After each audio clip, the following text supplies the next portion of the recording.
היי, ברוכים הבאים לסדרת הסרטונים על סנורט. היום נתקין סנורט על גבי pfSense. ראשית ניגש ל-pfSense, נלך לסיסטם ול-package manager.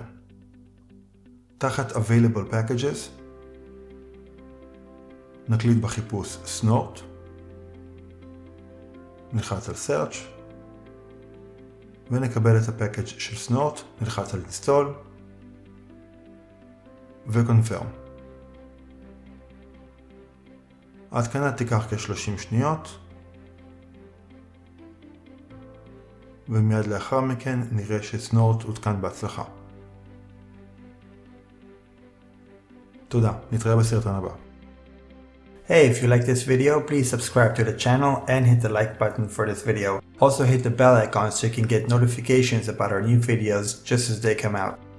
We'll see you next time.